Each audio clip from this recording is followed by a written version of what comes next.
Di sini saya akan menjelaskan apa itu vaksin dan manfaat vaksin COVID-19. Baik, vaksin adalah suatu komponen yang digunakan untuk menstimulasi atau merangsang produksi antibodi yang dimasukkan ke dalam tubuh melalui mulut atau dengan injeksi ke dalam tubuh manusia. Untuk mengetahui manfaat dari vaksin COVID-19, pertama kita harus tahu dulu apa itu COVID-19. Nah, COVID-19 ini yang disebabkan oleh virus SARS-CoV-2 yang sangat menular.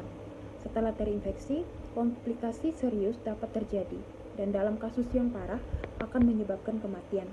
Jika Anda terinfeksi, Anda dapat menularkan penyakit tersebut kepada keluarga, teman, dan orang lain yang ada di sekitar Anda. Mengenakan masker dan menjaga jarak sosial dapat membantu mengurangi kemungkinan Anda terinfeksi atau menularkan kepada orang lain. Tetapi itu tidak cukup, kita perlu divaksin.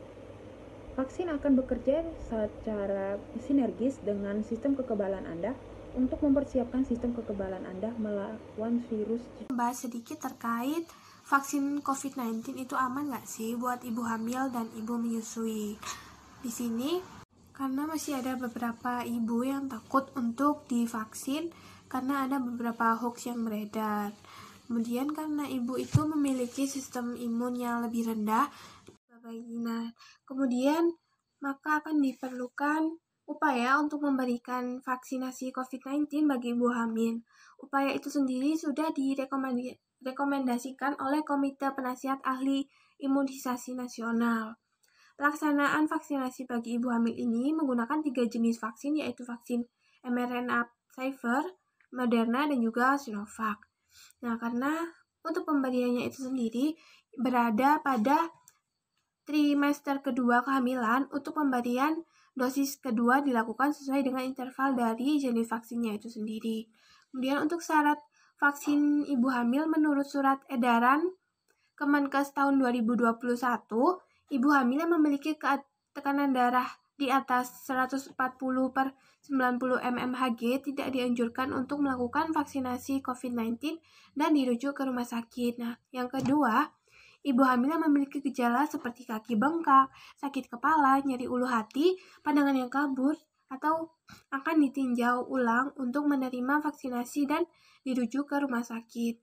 Yang ketiga, jika mempunyai penyakit jantung, asma, diabetes, penyakit paru, HIV, hipertiroid, ginjal kronik, dan penyakit hati harus dilakukan dalam kondisi yang terkontrol.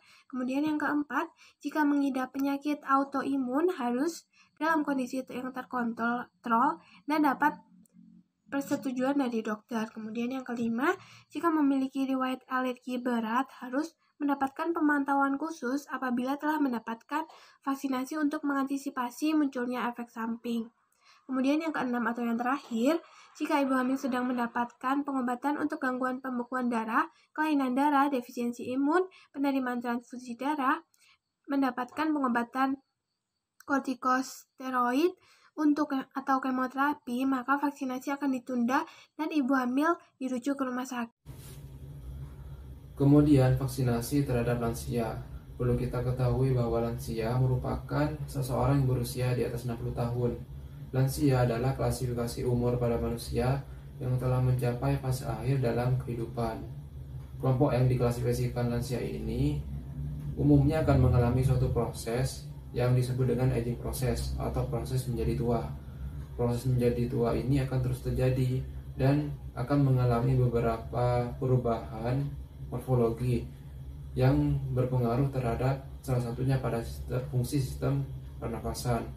Sistem pernafasan pada lansia akan mengalami penurunan baik secara struktural maupun fungsional, sehingga akan menyebabkan terjadinya peningkatan kerja dari sistem pernafasan lansia.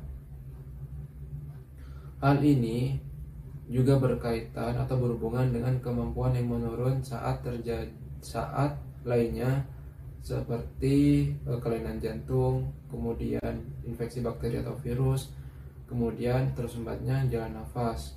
Berkaitan dengan pandemi COVID-19, lansia sangat rentan untuk terinfeksi dari virus ini.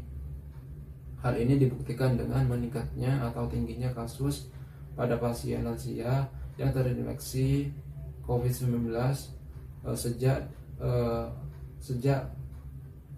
awal-awal mewabahnya COVID-19. Oleh karena itu, vaksinasi ini sangat penting untuk dilakukan kepada lansia di saat pandemi saat ini.